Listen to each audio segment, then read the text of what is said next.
What's up guys, welcome back to my channel. My name is Ariel and I am the co-founder of Flourish Lashes. Now this video is gonna be short and sweet, but important.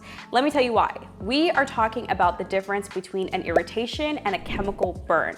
Now this is a topic that has come up pretty often in comments and just overall conversation about lashes, but I really wanna break this down so that you guys understand the difference between a chemical burn, how to deal with it, and an irritation and how to deal with that. So let's get into it. All right, let's talk about red eyes real quick. Now, most of the time that we get red eyes, the most common cause for red eyes is really because of the pads or the tape touching the client's eyes when they close their eyes.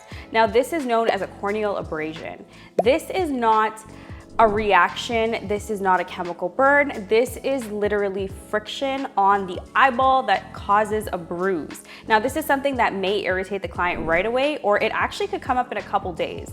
Now this is, again, when we talk about things like this, we are not medical professionals, we are not doctors, unless you are, that's a different story, but generally speaking, we are not. So that means that we do not diagnose, we do not direct to certain medications, we do not recommend. The only thing we recommend is that you go see a medical professional, no matter what the cause is. But this is a great way of you understanding what's going on with your client and to better help them maybe feel a bit calmer or kind of direct them in the right direction. So that is going to be a corneal abrasion, and that is actually why most clients end up being red, and it's usually due to the pads, because if we place the pads too close to the waterline, when your client closes their eyes, it kind of shifts up, especially if they're watering. This could also cause the pad to shift up, and then as their eyes are closed and they're kind of moving back and forth, side to side, it could easily scrape on the pad, causing a bruise on the eye. Now let's talk about a chemical burn. Now a chemical burn can occur a couple different ways.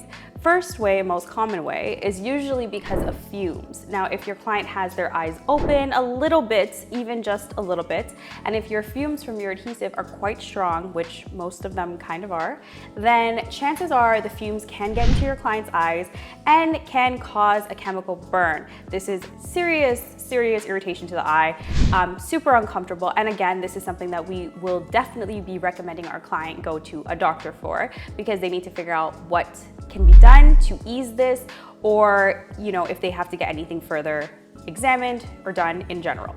Now, the other reason why your client could get a chemical burn is from the adhesive touching any type of cotton, or just cotton near the eye. So any types of tissue or Q-tips, any kind of loose cotton fibers.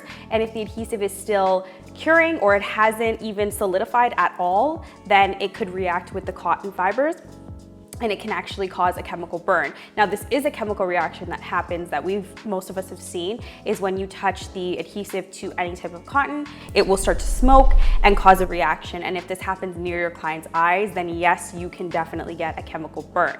Now this is of course something we want to refrain from happening, so that's why we make sure we don't use any cotton near the client's eyes. The only thing we would use is adhesive wipes, because they are made to be around the adhesive, and you could use that to catch any tears your client may be having without worrying about any type of reaction or chemical burn from your client. Now, the all in all here is that you still want to make sure that you are recommending your client to a medical professional. A lot of different studies have been done, a lot of different opinions are formed on this exact topic, but at the end of the day, if your client feels any type of discomfort, you do want to make sure that you are sending them to a medical professional, because again, we are not that, and we cannot diagnose and we cannot recommend. The worst thing you can do is recommend Benadryl or Visine or any type of anything that you think is going to calm the situation down, because you don't necessarily know what's going on with that client, and they could either have an underlying issue, or whatever it is that you're recommending could potentially make it worse.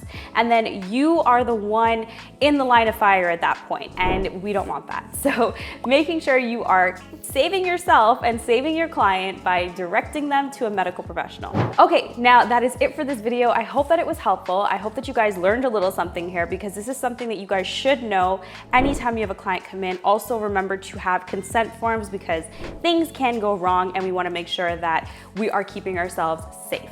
So if you guys like this one, don't forget to like, comment, share, and subscribe, and I will be back with something new next time. Bye.